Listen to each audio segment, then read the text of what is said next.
Buenas tardes, mi nombre es Julio César Azuara, soy cónsul de protección aquí en el Consulado General de México en El Paso, Texas, y a nombre de nuestro cónsul general Mauricio Ibarra Ponce de León, les doy la más cordial bienvenida a nuestro Facebook Live, que como parte del programa de protección preventiva de este consulado, estamos emitiendo todos los días viernes a las 12 del mediodía y en el que tocamos temas que creemos que son pues de mucha importancia y trascendencia para la comunidad mexicana que vive aquí en los Estados Unidos.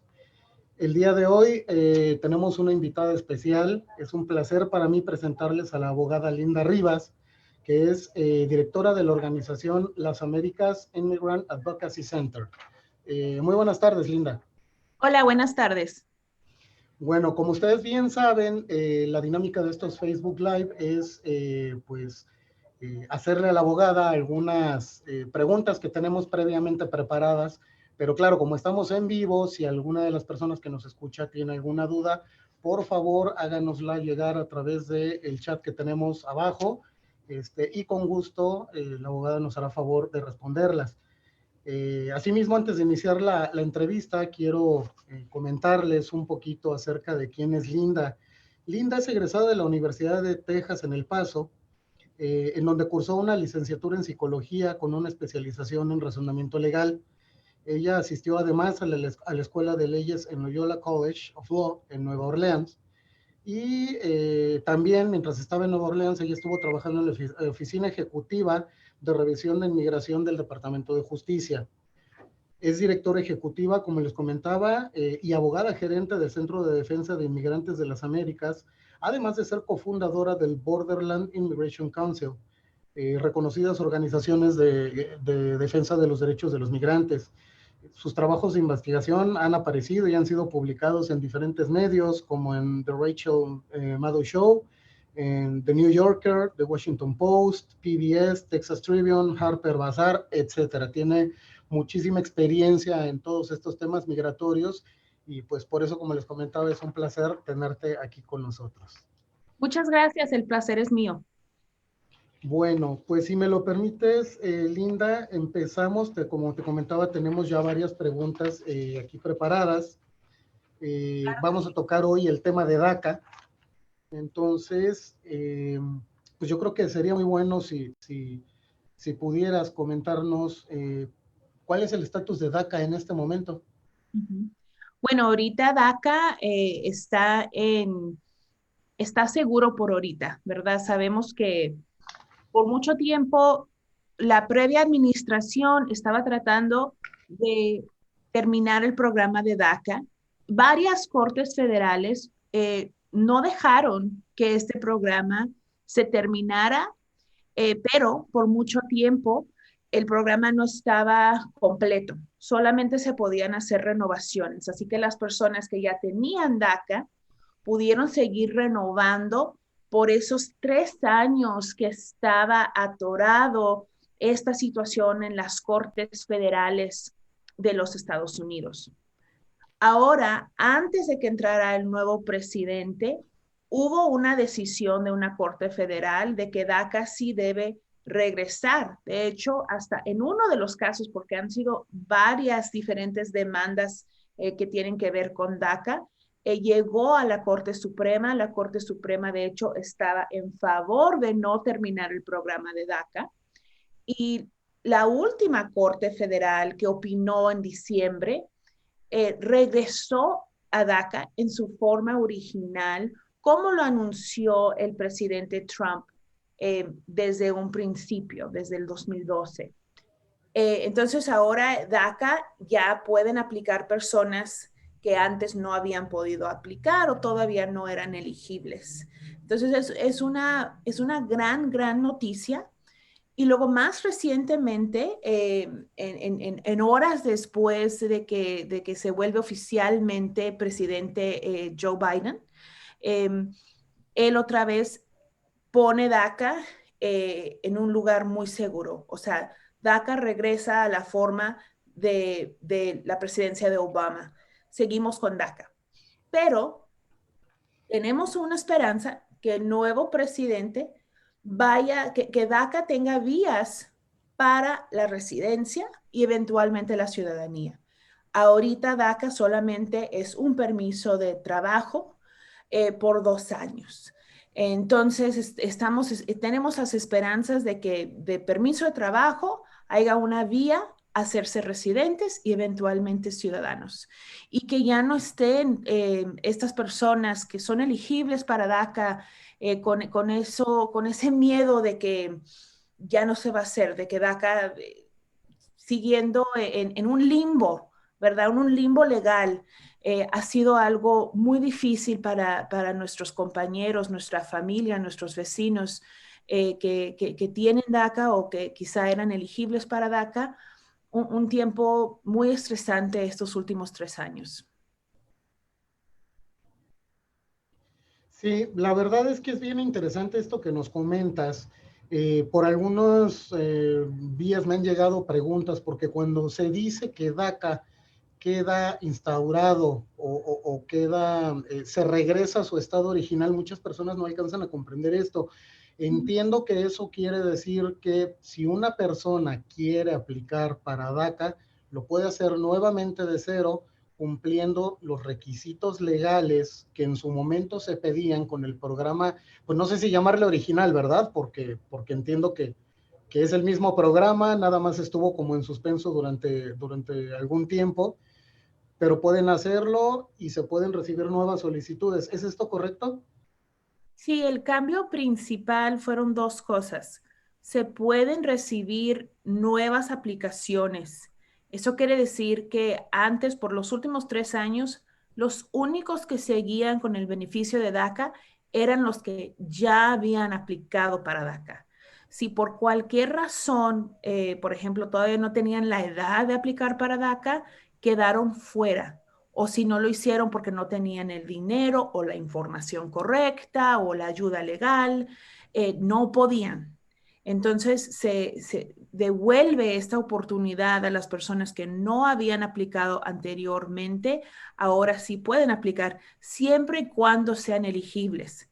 No se ha expandado de ninguna forma el ser elegible, o sea, las fechas, tenemos fechas, edades, es a veces un poquito complicado, hay muchas matemáticas, quién puede, quién no puede, pero lo principal es que las personas, nuevas personas pueden aplicar si no pudieron aplicar antes.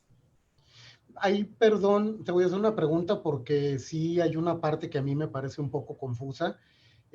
Cuando esto queda en suspenso, por así decirlo, y la persona iba a cumplir el límite de edad, ahora ya lo cumplió, en teoría no estaría ahorita siendo elegible. ¿Sigue siendo No, sin ser elegible o cómo es? Ahí nos perdimos un poquito. no. El ser elegible para DACA, la persona tiene que haber tenido menos de 31 años en junio del 2012. Ok, Esa edad, por ejemplo, las personas que ya, pues, desde el 2012 ha pasado mucho tiempo, ya no tienen 31 años de edad, ya pero tienen 40. claro, si en esa fecha tenían 31, bueno, déjame darte la fecha exacta, porque como te digo, es como el 15 de junio del 2012, no podrían haber tenido 31 años de edad, tenían menos de 31 años de edad, junio 15 del 2012.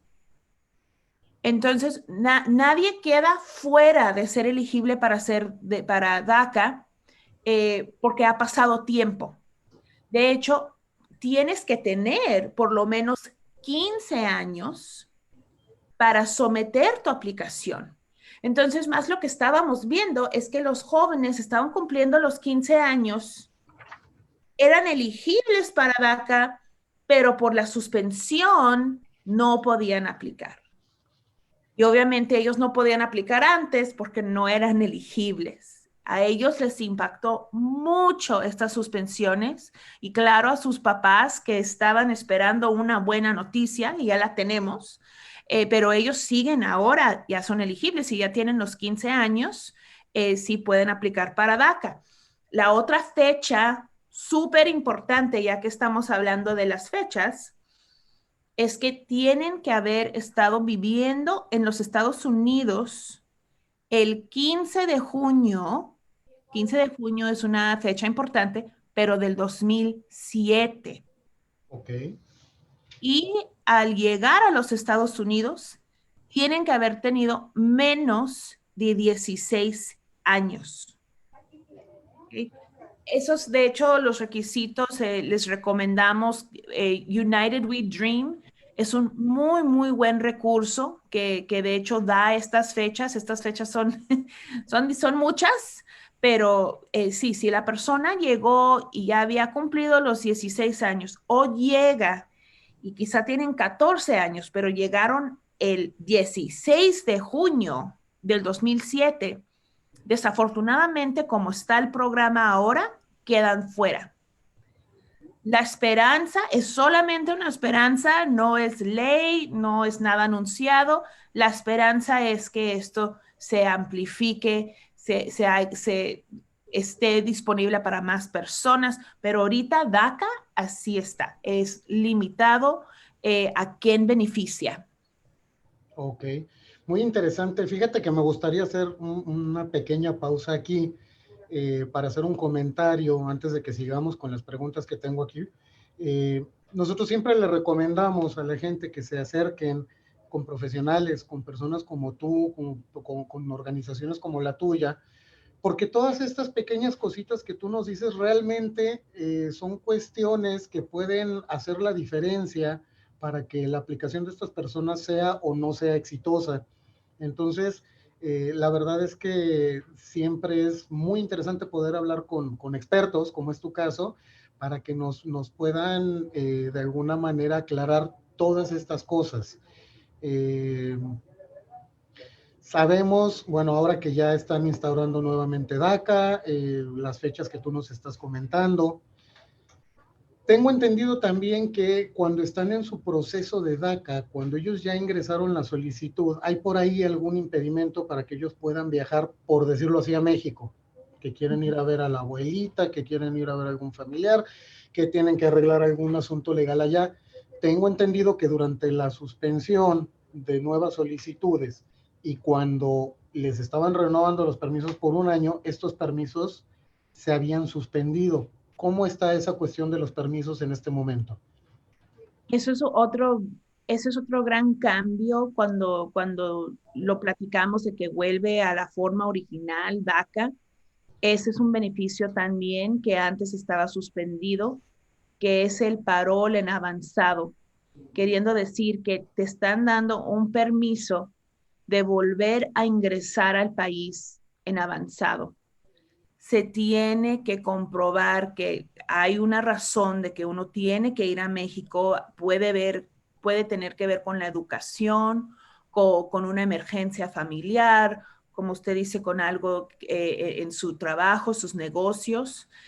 Sí se puede dar ese permiso. Es muy importante que la persona tenga el permiso primero de USCIS, que apliquen correctamente para este parol en avanzado.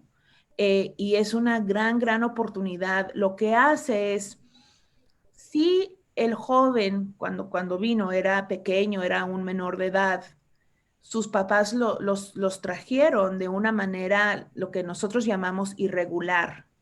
Eso quiere decir, no tenían visa de turista o ningún tipo de visa para ingresar legalmente al país. Ellos entran de una forma irregular. Los hijos aquí tienen viviendo mucho tiempo, claro, son elegibles para DACA, pero no tienen una entrada legal. Eso les impide diferente tipo de alivio inmigratorio en el futuro.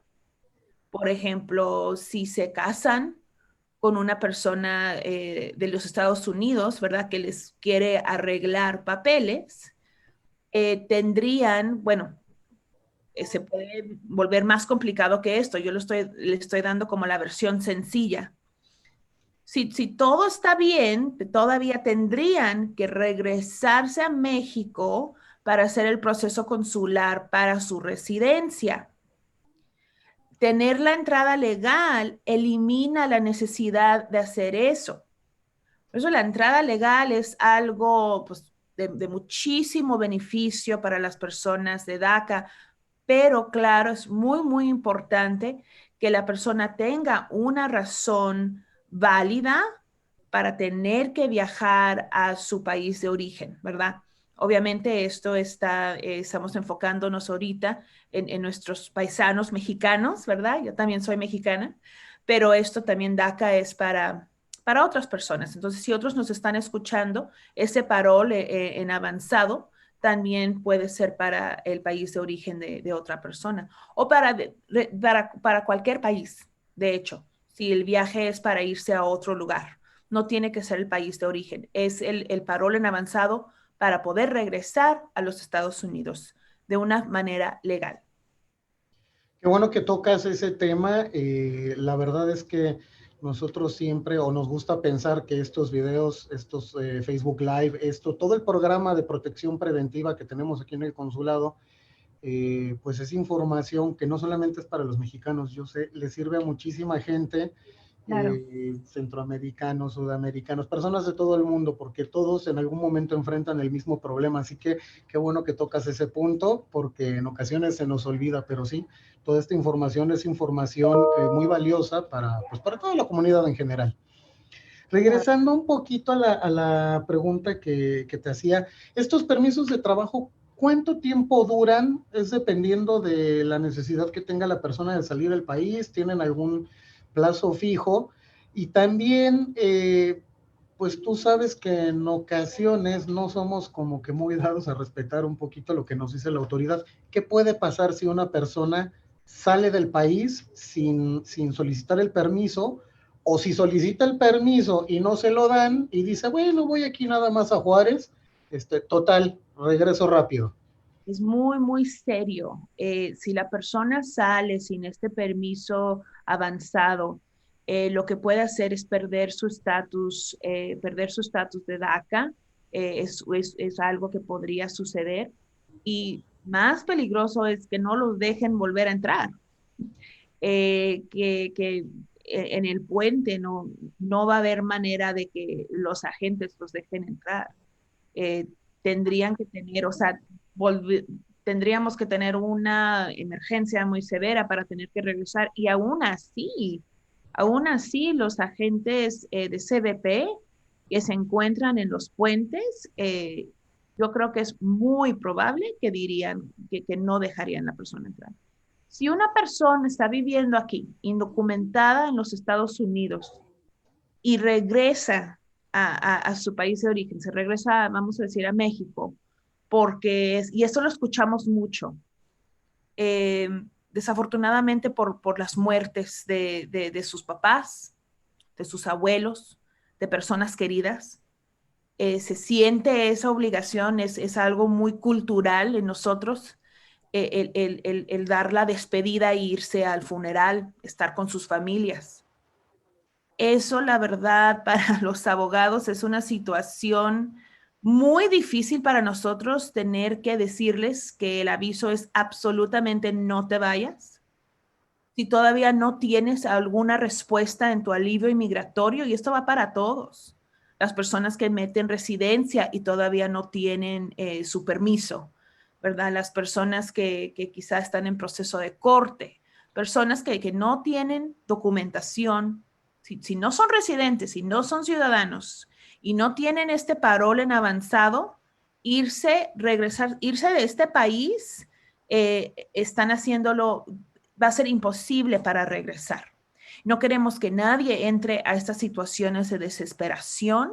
Si no cuentan con abogado y quieren preguntar, porque yo sé, y a veces hasta necesitan escucharlo de uno, ¿verdad? Yo, para que se sientan bien que no pudieron ir. Es lo que me ha pasado con clientes. No Claro. puedo ir a ver a mi papá, se murió. No, si haces esto, ya no eres elegible para DACA. Ya no puedes seguir con tu aplicación de ciudadanía con tu esposo. Y ya cuando lo escuchan de mí o de sus abogados, pues ya saben que no es algo que deben de hacer. pero es muy duro, pero muchos se enfrentan con esto y siempre es mejor tener todo el cuidado del mundo con esto tan delicado de perder sus oportunidades de tener algún estatus en este país. Pues ahí lo tienen las personas que nos escuchan, háganle caso a la abogada, ella es la experta. Nosotros también en el consulado, cuando recibimos ese tipo de consultas, pues ya sabemos y les decimos, como bien comenta Linda, pues tenemos una cuestión cultural, que tenemos unas raíces que son muy fuertes y que a veces creemos que por esa cuestión de qué van a decir si no voy mis familiares, o como dices, yo tengo que ir a darle el último adiós a mi familiar y todo, no va a pasar nada, pues sí va a pasar. Se están jugando su futuro, entonces háganle caso por favor a Linda. No es la única abogada que no, ni la primera vez que nos recomiendan esto, así que por favor hagan mucho caso. En ningún momento se les ocurra querer tratar de saltarse las leyes o las reglas, sobre todo si se encuentran pues en un procedimiento de regulación de estancia, ¿no? De cualquier tipo, por lo que nos comentas. Exactamente. Linda, ¿en qué casos, me están preguntando, en qué casos se puede negar un permiso de DACA aun y cuando la persona esté cumpliendo con los requisitos que se le solicitan? Muy buena pregunta, muy importante pregunta. Si uno es elegible para DACA y cumple con todos los requisitos, la verdad es raro que se niegue. En las situaciones donde vemos negaciones es donde quizá hay un récord criminal. Alguien no puede tener felonía o un crimen menor que se considera serio bajo los ojos del gobierno, ¿verdad? Bajo los ojos de inmigración. ¿Qué se considera serio? Por ejemplo, daño de una persona. Estos son crímenes en contra de la moral. ¿Ok? Eso es algo muy importante. Algunas personas quizá pueden tener algunas fallas en su récord criminal que no se consideran lo bastante serios, no llevan sentencia, por ejemplo, de más de 6 meses. Esos se considerarían que son crímenes menores. Esto es muy importante. Cada estado maneja diferentes crímenes de diferente manera. Las sentencias van a ser diferentes en Texas y en Nuevo México, por ejemplo. Si quieren aplicar para DACA, tienen unas fallas criminales en su récord, sí es bien importante que tengan asesoría legal profesional, no notarios. Voy a tomar esta oportunidad de decir que es bien peligroso en toda situación irse con un notario, pero especialmente con esta situación tan complicada como los crímenes. Puede ser que un abogado abogue que los crímenes no eran serios y puede ser que USCIS no esté de acuerdo con ese análisis legal. Y por cuestión criminal, por cuestiones criminales en el récord, no quieran darle el permiso de DACA. Ellos tienen la discreción de hacer eso. Están escritas las leyes, claro, las escriben tan claras como pueden, pero siempre están abiertas a interpretación, ¿verdad? Pero hay ciertos crímenes menores que nosotros sabemos que sí, todavía no queremos decir, ay, es que pues tuve una situación con policía hace algunos años, ya no quiero aplicar. No, asesórense, quizá se considera un crimen menor, tenemos que ver qué crimen es, qué estado sucedió y quizás sí pueden, ¿verdad? Entonces eso no dejen de por lo menos preguntar, pero crímenes, y así son felonías, entonces si es la felonía no se permite una persona tener DACA si tiene una felonía en su récord. La otra es la educación. Tienen que estar en high school o tener el programa de GED. Tienen que ser programas de educación acreditadas o estar en las Fuerzas Armadas. ¿Ok? Uno puede, por ejemplo, vamos a decir, aplica a un joven a los 16 años de edad. Él está en high school, ¿verdad? Porque todavía vive con sus papás y sus papás son responsables de que el niño esté en la escuela inscrito correctamente. Nosotros mandamos toda esta información al gobierno de qué escuela está y vamos a decir que a los 17 años la persona deja de ir a la escuela, ya no está en la escuela y luego no completa su educación. Viene a las Américas a decir, quiero renovar, y nos damos cuenta que no ha terminado la escuela y que no está inscrito en un programa de educación, el GED, ni algo de, por ejemplo, un trade school, EPCC, algo, ¿verdad? No tiene nada de educación actualmente, aunque tuvieron antes y tuvieron DACA antes. Allí ya no son elegibles.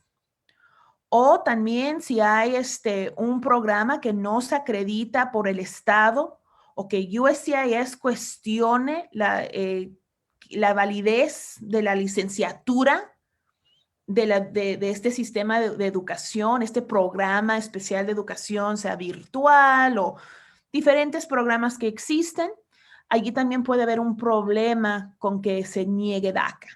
¿Okay? Esas son las dos circunstancias que son comunes. Y también la entrada. Si no, entrar antes del 15 de junio del 2017 y comprobar que han estado aquí, ¿verdad? Desde ese momento, la presencia continua, esa es muy importante también. Entonces, si no hay bastante comprobante de que son elegibles, también allí podemos ver negaciones. Muchas veces el gobierno le da una oportunidad a arreglar los problemas que tuvo su aplicación, allí las fallas en su aplicación. Fíjate que necesitas mandarme más papeles porque del año a este año, por ejemplo, ¿ok? Se puede complicar, la verdad, especialmente las DACAs iniciales llevan mucho papeleo de las escuelas, de la vida de las personas, vidas muy completas, ¿verdad? Que nosotros llevamos en este país y el gobierno nos quiere comprobar todo. Pero a veces sí se da una oportunidad de arreglar los problemas con la aplicación, con lo que se llama la petición para más evidencia. Y las personas regularmente tienen 90 días para contestar eso. Si están teniendo problemas, si se han lanzado a hacerlo solos y luego les llega esto, vayan con un abogado, una agencia de las Américas, Caridades Católicas, DMRS, que es parte de la Diócesis del Paso. Nosotros somos 3 agencias aquí en el área, sin fin de lucros, que hacemos DACA. Me robaste mi comercial, precisamente les iba a decir eso. Vayan con las Américas, que se presenten contigo. Todas las personas que nos escuchan o que nos visitan aquí saben que los abogados, las asociaciones que trabajan hombro a hombro con el Consulado de México son gente seria. Son gente que no los va a estafar, son gente que no les va a mentir y son gente que tienen pues una experiencia probada, como hace rato que yo leía un poquito de tu perfil, que realmente era un poquito, porque si trato de leer todo, pues no voy a terminar. Pero bueno, y pues muy interesante este tema DACA, que es un tema de mucha actualidad. La verdad es que tenemos muchas preguntas más de DACA, pero pues también tenemos algunas otras preguntas que no están relacionadas con DACA, pero sí con el tema migratorio. Entonces, pues si me permites, vamos a darle lectura a algunas de esas preguntas. Tengo aquí una pregunta que dice que ¿qué puede hacer una persona si oficiales de policía o de migración llegan a su casa y les tocan la puerta? Claro, el tema de los derechos que tenemos aquí, derechos civiles, derechos de nosotros de ser humanos, ¿verdad? No solamente derechos bajo la Constitución de los Estados Unidos, que son nuestros derechos, inclusivemente de su estatus legal migratorio, ¿ok? Muy importante. Si llega la policía o inmigración a su casa, usted tiene todo el derecho de no abrir la puerta. Les voy a contar una historia porque se me hace que es bien importante en este tema. Yo conocí a un agente de la patrulla fronteriza, esos son los hombres de verde, en una fiesta familiar. Le dije que yo era abogada migratoria. Déjenme contarles lo que me dijo. Me dijo, por favor, dígales a sus clientes, a todas las personas que tú tienes contacto, que no nos abran la puerta, porque nosotros tenemos que hacer nuestro trabajo. Nuestro trabajo es, nadie tiene que abrirnos la puerta. Los agentes tienen que comprobar el por qué quieren estar allí y eso se hace con una orden judicial. Me dijo el agente, y lo digo porque se me hace tan importante, me dijo el agente que las personas en El Paso, por el miedo a estas autoridades, que es completamente entendible, les abren la puerta sin muchas preguntas. Y allí, pues allí muchas veces puede pasar arrestos que no estaban planificados en pasar. Pueden empezar a preguntarle de papeles de todo mundo que está en la casa y cuando ya les dan el pase, ya es mucho más difícil controlar esta situación tan estresante, tan traumatizante también, ¿verdad? Ver a nuestros seres queridos ser arrestados por la patrulla fronteriza, detención, enfrentarse a la deportación, es algo que cambia la vida por siempre. Y empieza conociendo sus derechos. Los agentes no tienen que entrar a su casa. De hecho, la policía de los sheriffs, por ejemplo, del condado del Paso o la policía de la ciudad, ellos tienen que tener una orden judicial. Lo tienen que tener. También si la patrulla fronteriza quiere entrar a la casa, igual. Y muchas veces ellos no quieren entrar a tu casa.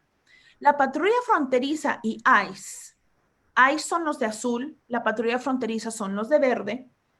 Muchas veces ellos cuando van a una casa van específicamente buscando a una persona y a veces tienen el documento de arresto de la persona.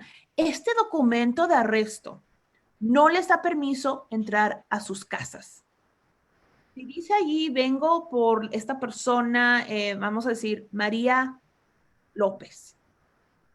Y si María López está en casa, técnicamente para cooperar, María López debería de salir y allí, claro, ella también en ese momento tiene derechos, pero nada más porque tienen esta orden de arresto de una persona, no tienen por qué entrar a tu casa. Y no importa si no es tu casa, no importa si es casa rentada, no importa si estás visitando y quedándote con tu tío o tu primo. El derecho queda igual. No tienen que entrar a donde usted está. No tienen que entrar a las casas. Es un derecho constitucional de los Estados Unidos para todos.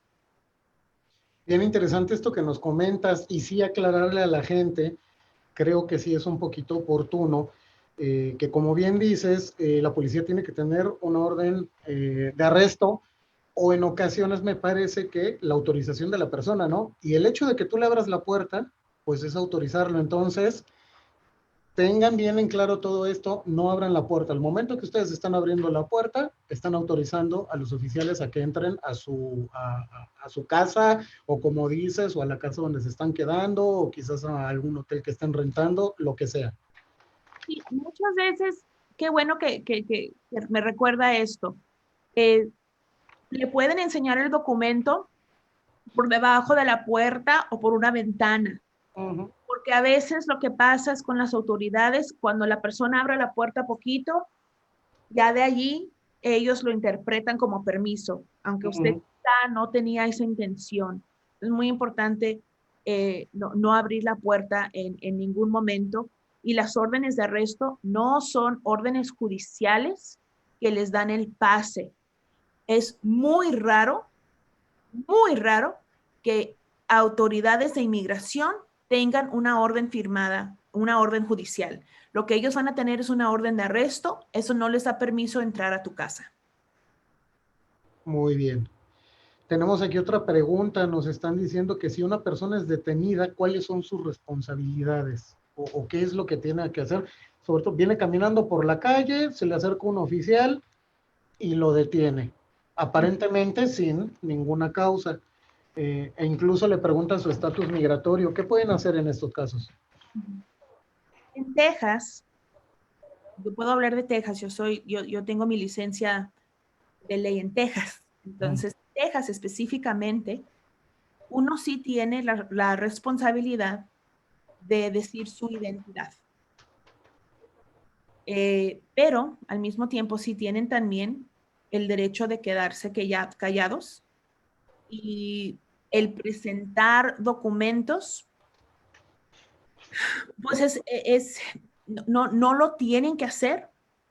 Técnicamente, especialmente en El Paso, por ejemplo, los sheriffs, el departamento de sheriff, tienen un acuerdo de no preguntar el estatus legal de una persona.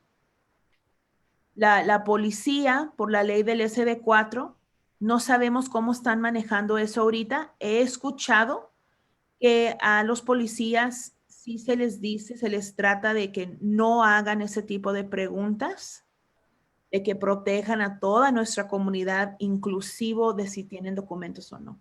¿Okay? Pero también puede ser que los agentes pueden ser de inmigración, en ese momento les van a estar preguntando, tienen derecho de no contestar, tienen derecho de pedir hablar con un abogado y también tienen derecho de pedir hablar con su consulado. Así es. Esos son derechos que tienen a cualquier momento. Y uno empieza a cooperar y a hablar, tienes el derecho de dejar de hacerlo en cualquier momento. Por ejemplo, yo les he dicho a las personas, quizá quieren decirle, ¿sabes qué? Tengo a mi mamá, ella está enferma en la casa, por favor déjame ir porque está sola, ¿verdad? Y eso, pues, ellos pueden cooperar con eso, pueden decir que eres libre en irte, o no, y tú en ese momento no quiere decir que ahora ya no tienes el derecho de permanecer en silencio o de pedir un abogado, ¿verdad?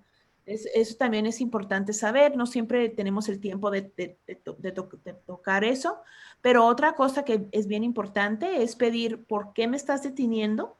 Tú puedes preguntar eso, o soy libre en irme. Porque a veces lo que intenta hacer la policía es decir que no es una detención, nada más estamos hablando contigo, ¿ok? No te pongas nervioso, pero en la mente de ellos se puede convertir así en una detención, ¿verdad? Pero la persona siempre tiene y debe ejercer sus derechos, aunque ellos digan que no es detención, ¿verdad?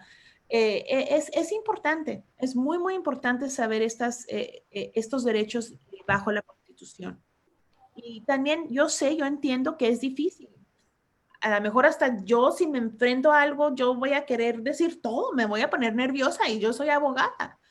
Pero como me dijo el agente, les estamos haciendo sus trabajos más fáciles y no tienen por qué estar molestándonos en la calle.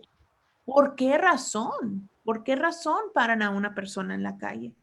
Quizá tienen la identidad de una persona incorrecta.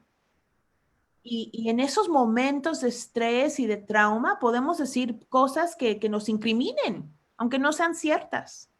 Por eso, eso, aunque quizá otra cosa cultural es que nosotros vamos a querer cooperar. ¿Por qué no vamos a cooperar? Somos personas buenas, yo no he hecho nada malo, pero se puede, yo no soy abogada criminal, pero yo he escuchado abogados criminales decir, ninguna persona debería de cooperar en esos momentos con las autoridades cuando son detenidos. Deben de ejercer su derecho a permanecer en silencio. Es bien importante ese derecho, o tener asesoría de un abogado o poder hablar con su consulado. Muy importante, la verdad, y muy interesante esto que nos comentas. Básicamente podríamos resumir esto en que si te detienen, lo primerito, mantener la calma, ¿no? Mantener la calma, no ponerse nervioso. Sabemos que no es fácil, como bien comentas, tú como abogada, te detienen y uno se asusta, ¿no? Porque además no sabe qué es lo que está ocurriendo. Creo que en ocasiones quienes no tienen nada que temer son los que más nerviosos se ponen porque, pues obviamente esto te toma de imprevisto, ¿no? Mantener la calma Y bueno, como dices, pues dependiendo la manera en la que se te pidan las cosas, pues si no puedes cooperar, no cooperes, pero en general, si te piden producir algún documento, pues mostrarlo, si lo tienes.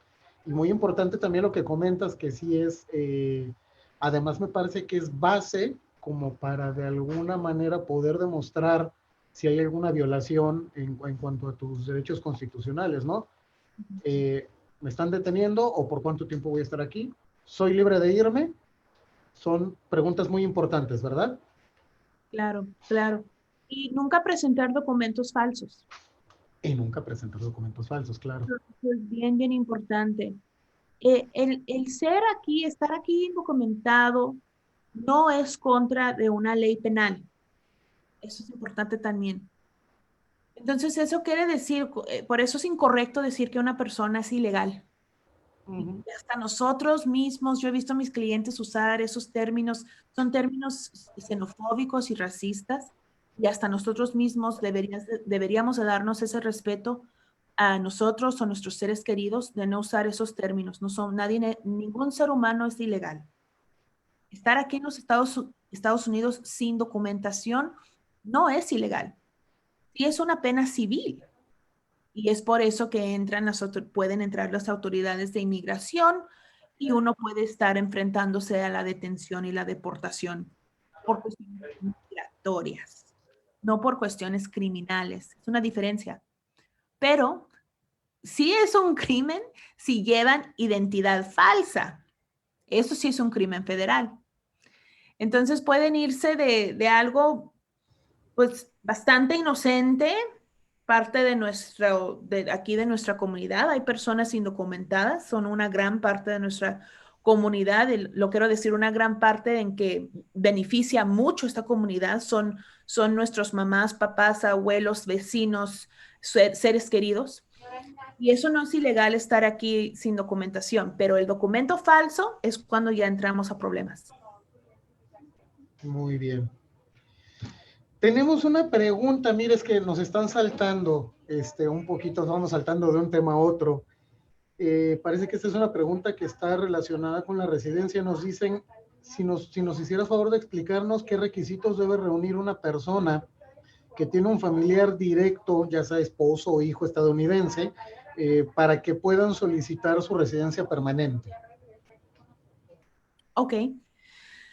Bueno, si son elegibles por matrimonio, ¿verdad? O por sus hijos que ya han cumplido 21 años de edad, son ciudadanos.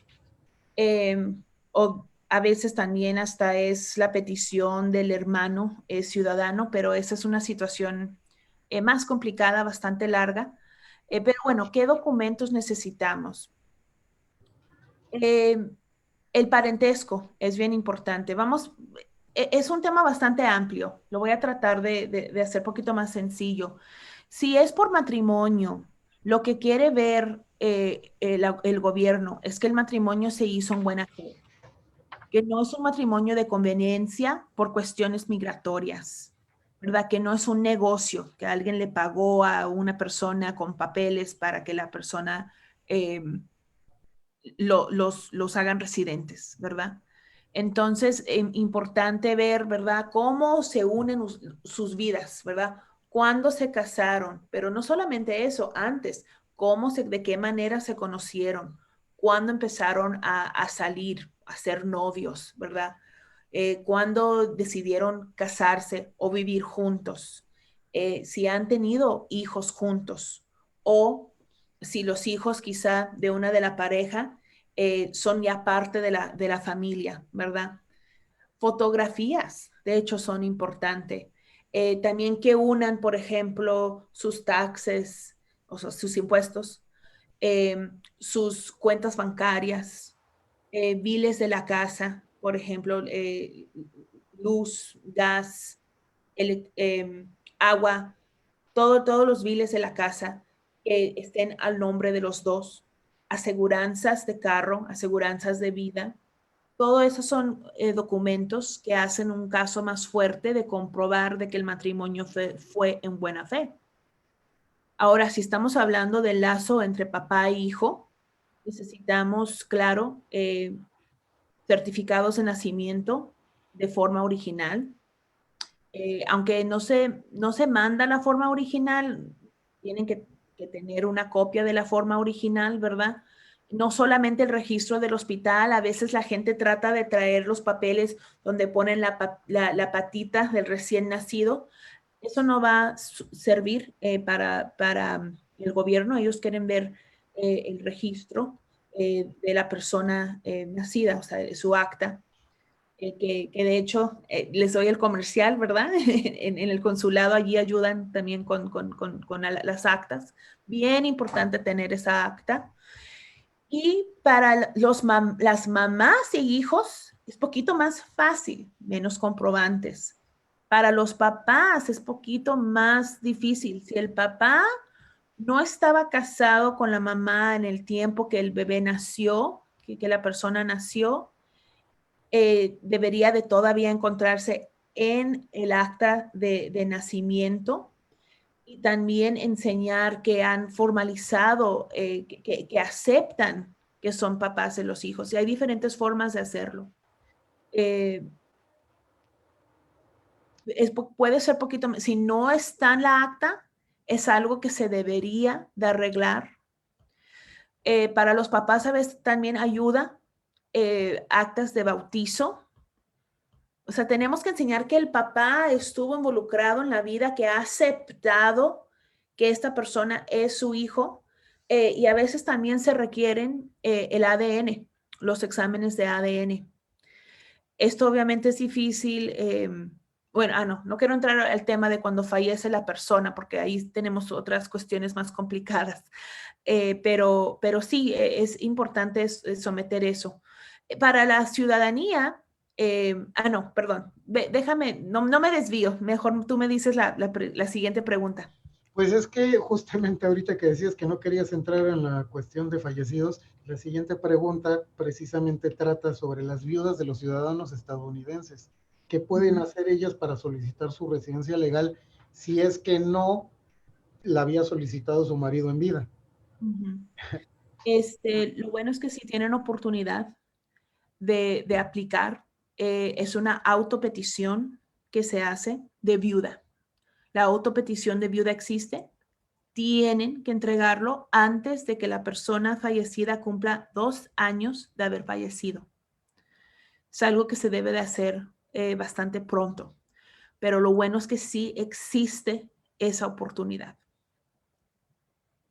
Muy bien. Tenemos otras preguntas acá.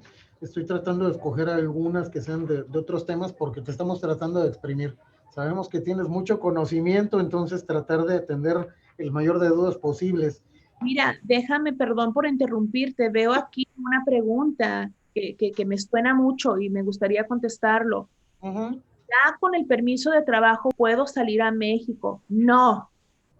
El permiso de trabajo es permiso de trabajo, no es permiso, no, todavía no eres residente, todavía no tienes ese permiso de irte del país y ingresar de nuevo. No, es igual que lo que estamos con el tema que tocamos antes. El permiso de trabajo no es permiso para volver a ingresar al país. Sí te ayuda salir los checkpoints, los puntos de revisión que están aquí en la frontera, cada 100 millas de la frontera. Cuando nosotros vamos a las cruces y poquito pasado de las cruces, allí vemos un checkpoint. Allí con el permiso de trabajo, tú ya tienes el permiso puedes viajar adentro de los Estados Unidos, pero solo dentro de los Estados Unidos, no a México. Cualquier proceso que has estado haciendo, que te llegó el permiso de trabajo por ese proceso, terminaría, o sea, ya no serías elegible si te vas con ese permiso de trabajo y más importante, es muy probable, se me hace casi imposible que te dejarían entrar. Ok, mira, aquí me están poniendo, claro, le agradecemos a Livni Gutiérrez Peña por escucharnos en Facebook desde Las Cruces, Nuevo México. También tenemos una pregunta de la señora Rosy Marentes, que dice que si el esposo estaba arreglando por medio del trabajo y los papeles estaban en emigración, ¿la familia puede arreglar? Ok, no entiendo súper bien esa pregunta. Eh, Yo tampoco me imagino que... claro que la persona sea elegible por medio del trabajo. Sí existen las visas HB, HB1, por ejemplo, Ujú. pero no tengo suficiente información para contestar esa pregunta. O- Eh, yo te recomiendo que busques una consulta con abogado migratorio, en particular quizá personas que se especializan en visas de negocio.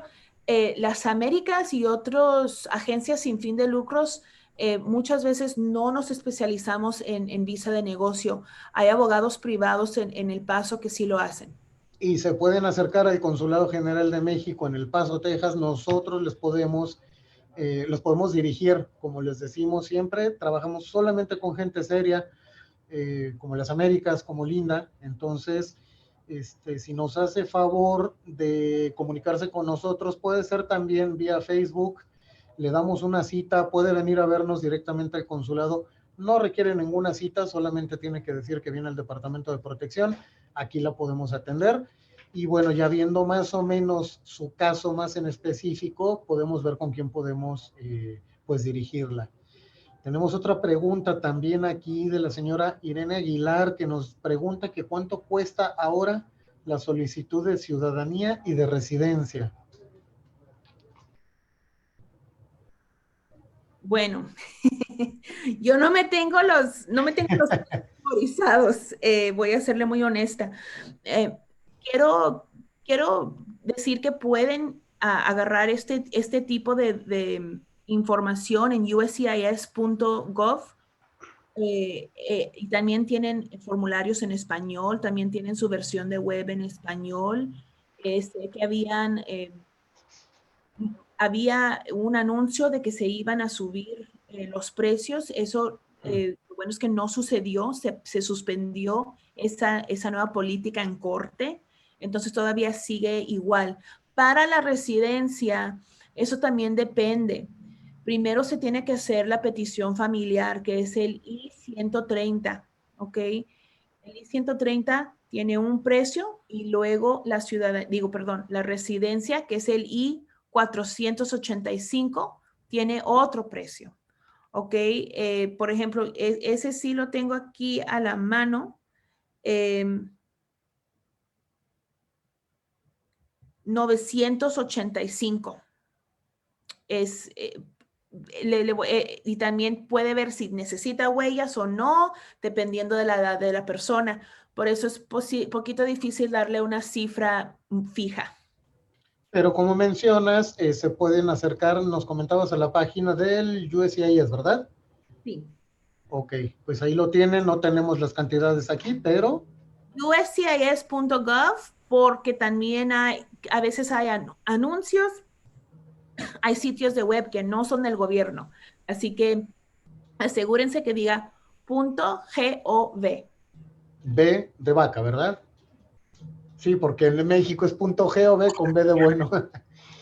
Muy bien, mira, también la señora Irene Aguilar nos está haciendo otra pregunta y nos dice, mi hijo es residente y hace 5 años estaba manejando tomado y traía personas a bordo. Él estuvo detenido, pero le dieron la oportunidad de reivindicarse y lo hizo. Hoy está trabajando y nos pregunta si puede solicitar la ciudadanía. ¿Okay? La ciudadanía sí tiene un requisito de buen carácter moral, por lo menos 5 años, ¿ok? Pero también tienen la discreción de decir, ¿sabe qué? Este crimen que pasó no nos parece y no estamos convencidos de que esta persona ya se ha recuperado, ¿verdad? Las situaciones con el alcohol se pueden ver como situaciones obviamente muy serias, y USCIS allí va a tomar la discreción. Eh, mi mejor consejo para ustedes es que su hijo busque asesoría legal. Yo definitivamente no sometería mi aplicación de ciudadanía sin asesoría legal primero, con ese crimen, desafortunadamente. Y también ellos buscan ver si la persona, por ejemplo, ya se sometió a Alcohólicos Anónimos, por ejemplo. Esas son las cosas que ellos buscan, que la persona se haya recuperado y haya cambiado, ¿verdad? Que hayan estado recuperando ese buen carácter moral que quiere ver el gobierno, especialmente para las personas que se quieren hacer ciudadanas. Eso va a ser muy importante. Ok, nos están llegando un poquito más de preguntas. Mira, aquí tenemos un saludo para mi querida amiga Ana Luisa Arias, que nos está haciendo favor de regalarnos su presencia, así que un saludo y un beso muy grande.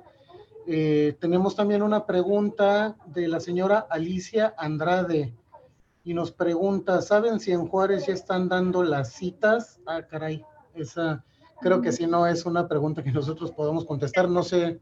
Se me hace que está hablando de las citas consulares y Ok. esto depende. Han estado dando citas por cuestiones de emergencia, pero poquito a poquito empiezan a abrir más citas. Obviamente es un tema que todavía no hemos tocado. Tenemos un nuevo presidente, van a haber cambios, se anuncian poquito a poquito, ¿verdad? Pero definitivamente en el sitio de web del consulado, es el Departamento de Estado, en Ciudad Juárez, eh, allí dan toda la información muy actualizada de cuándo van a empezar las citas. Todavía seguimos con los cierres de los puentes a los turistas. No creo que están dando las citas para la visa de turista, ni para la residencia todavía, pero sí han habido ciertas cuestiones de emergencia y ciertas visas sí se están procesando. Por ejemplo, la TN ahorita sí se está procesando con cita, pero eso es otra también que les digo que se apoyen en el sitio del gobierno de los Estados Unidos para la oficina del Consulado Americano en Ciudad Juárez. Tiene su propio sitio web. Muy bien. Tenemos aquí otra pregunta. Si una persona declaró ser ciudadano de los Estados Unidos después de marzo de 1998 en las oficinas de aduana y protección fronteriza y fue removida de los Estados Unidos, ¿existe alguna posibilidad de que en el futuro pueda regularizar su situación migratoria si contrae nupcias con un ciudadano estadounidense? Desafortunadamente la respuesta es no. Ahorita como están las leyes, una de los errores más grandes que se puede cometer como una persona migrante que no es ciudadana todavía es declararse falsamente ciudadano. Eso se considera lo que se llama false claim en inglés. Y para todos mis compañeros abogados migratorios, nosotros sabemos que eso quiere decir la muerte a cualquier oportunidad o aplicación, especialmente si sucedió después del 1997. Okay. Y en esta pregunta es el 2000, perdón, el 98. Así es. Entonces, sí, eso sería, nosotros hemos visto a muchas familias impactadas, ¿verdad? Personas casados con ciudadanos americanos que no pueden arreglar. Es algo muy, muy desafortunado.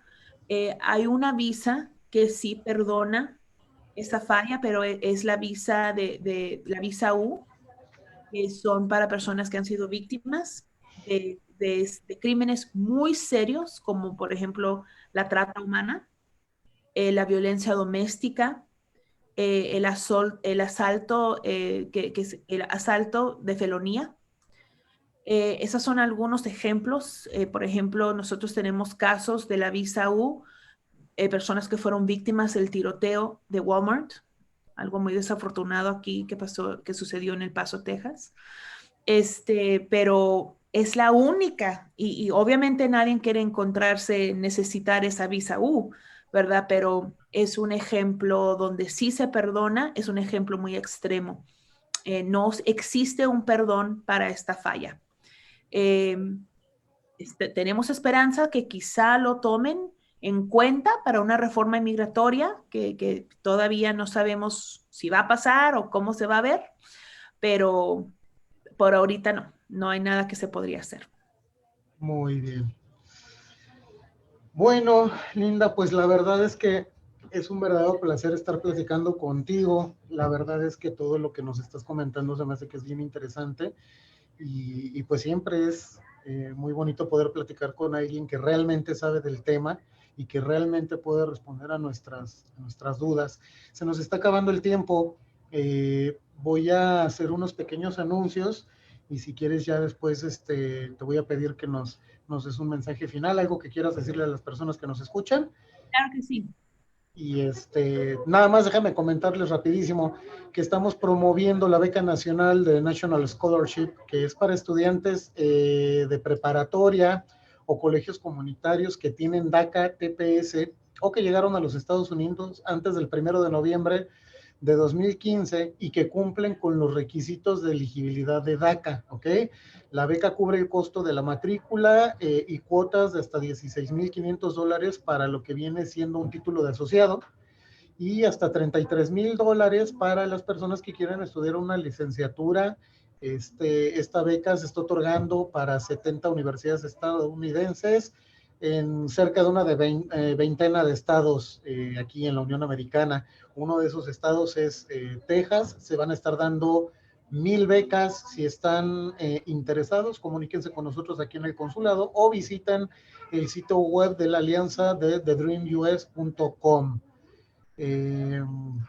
También quiero comentarles, como les he venido insistiendo durante todo este Facebook Live y durante todas las intervenciones que tenemos en los medios de comunicación, recuerden que para venir al Consulado de México, si ustedes tienen algún problema, no necesitan cita, ¿ok?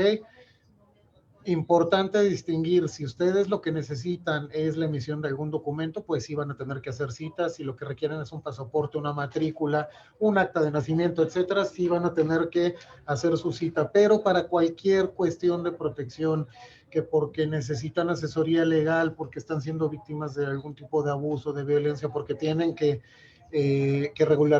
regularizar su situación migratoria, porque desgraciadamente necesitan ayuda y asesoría por la muerte de algún ser querido, acérquense con nosotros, no necesitan hacer ningún tipo de cita.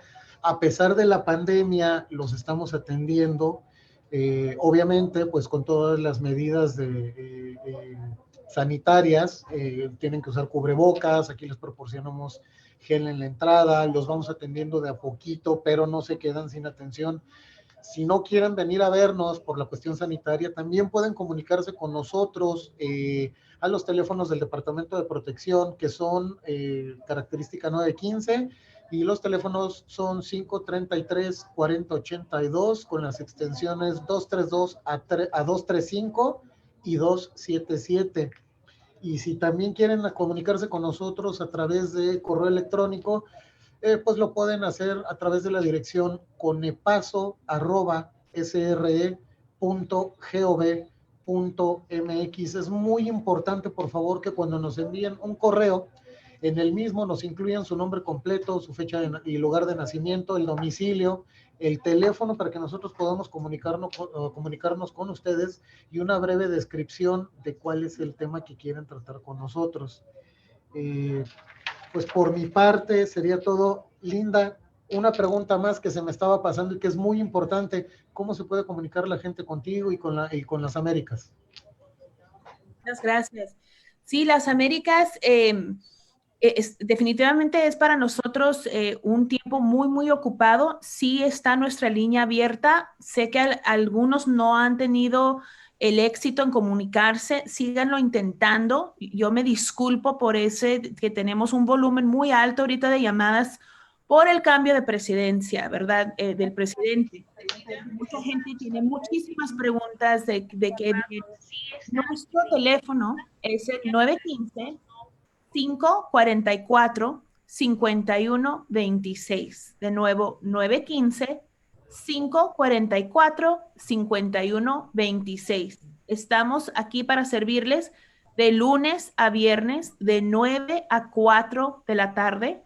Es cuando tenemos dos muy buenísimas, lindísimas recepcionistas listos para tomar sus mensajes. Pero sí, ahorita sí estamos teniendo alguna dificultad porque hay muchísimas llamadas. También pueden hacernos preguntas por nuestro Facebook y hacemos lo posible para responderles. También estamos intentando expandir la información que damos en nuestras redes sociales, tanto como en nuestro sitio web. Nos puede encontrar en las-americas.org. Ese es nuestro sitio de web. Mi último mensajito, si me permiten, es que sí hay muchos cambios ahorita sucediendo porque tenemos... no te escucho. Estás en silencio. Oh, perdona que te interrumpa. Tengo una última pregunta que me acaba de llegar. Si nos hicieras favor, nos pregunta Belsim Liz Mayra, que si las personas indocumentadas tienen que declarar impuestos con ITIN o no es necesario por si llegara a haber algún tipo de reforma migratoria. ¿Qué les recomendarías? Claro, reforma migratoria o no, es muy importante declarar sus impuestos y sí lo pueden hacer con un TIN. Entonces, sí, mi respuesta a eso es definitivamente hazlo. Y eso es exactamente, quería tomar este tema de reforma inmigratoria y también de algunas órdenes ejecutivas que ya ha dado el presidente Biden cuando tiene que ver con las deportaciones y también quiénes son prioridades para la deportación. Esas son cosas que impactan muchísimo aquí a nuestra comunidad del Paso, Las Cruces y Ciudad Juárez.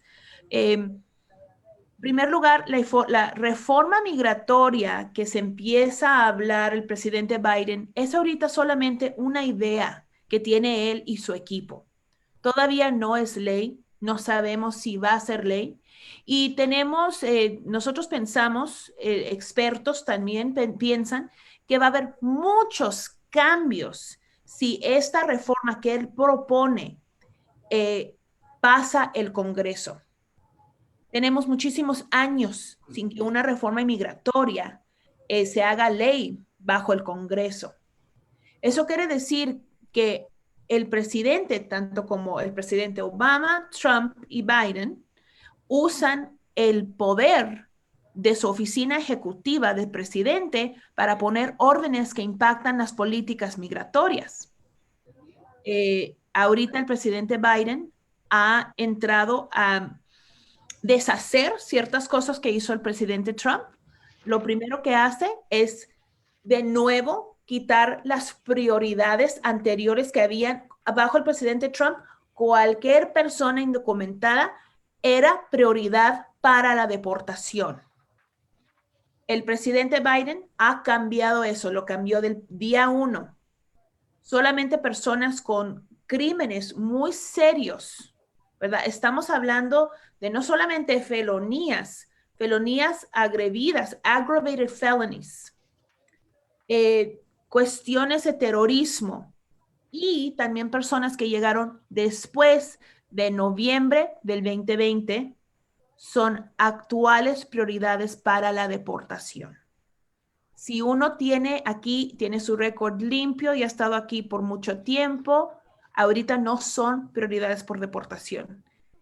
Quiere decir, o sea, una cosa muy afortunada para nuestras comunidades que pueden, ojalá, descansar con poquita más tranquilidad si se encuentran aquí indocumentados, porque ya no son prioridades para la deportación. Claro, como se comporte ICE o la patrulla fronteriza, no sabemos, ¿verdad? Pero el presidente tiene poder y esas órdenes vienen, de hecho, estas prioridades es una orden para el Departamento de Seguridad Nacional de los Estados Unidos, DHS, Department of Homeland Security. Esto quiere decir que no deberían de haber arrestos en las calles, no deberían de haber redes como las hemos visto antes. No quiere decir que van a dejar de pasar. No quiero ser sobreoptimista en esto, pero sí es una muy buena noticia, es un muy buen paso de seguridad para nuestras comunidades. Pero la reforma migratoria todavía no está aquí y no sabemos cómo se va a ver. La razón de que es tan importante que yo les diga esto es que ya estamos empezando a escuchar de estafas. de que un abogado migratorio o un notario está diciendo, guarda tu lugar, me pagas $5,000 y yo te guardo tu lugar. Y lo vimos mucho durante la presidencia de Obama. Vimos a personas muy dañadas por abogados migratorios abusivos y también por personas que no eran abogados, haciéndose pasar por abogados. Como se dice, ¿verdad? Si algo se escucha muy bueno para ser cierto, es porque no es cierto. Y guarden mucho, tengan mucho cuidado. Ahorita no ha habido un cambio grande así no hay reforma migratoria. Si les han dicho anteriormente, ya por varias veces que han tenido consultas migratorias, que no se puede, que no se puede, no ha habido un cambio, todavía sigue igual esa situación. Lo único que cambia es las prioridades para la deportación, que esperemos que dé poquita más seguridad y tranquilidad a nuestras comunidades y mantenerse informados. Yo sé que el consulado hace un gran trabajo manteniéndolos informados de cambios y yo me apoyaría en eso, tener esa información válida de profesionales solamente. Muchas gracias, trabajo que obviamente no podríamos hacer sin la ayuda de nuestros grandes aliados como ustedes.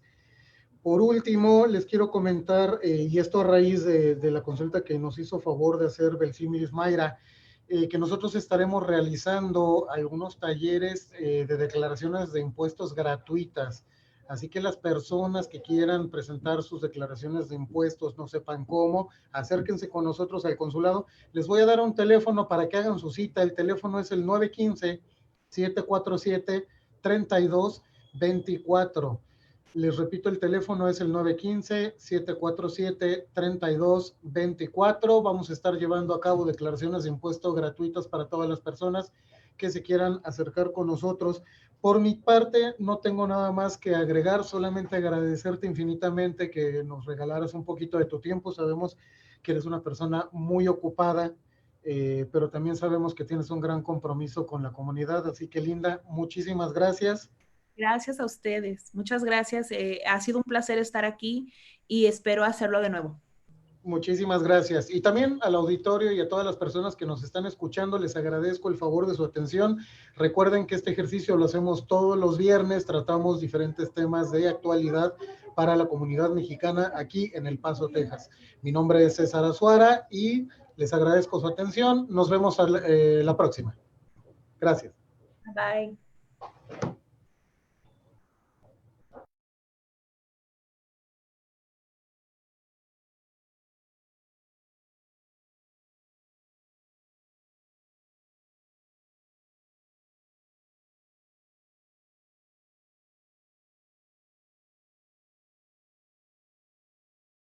México.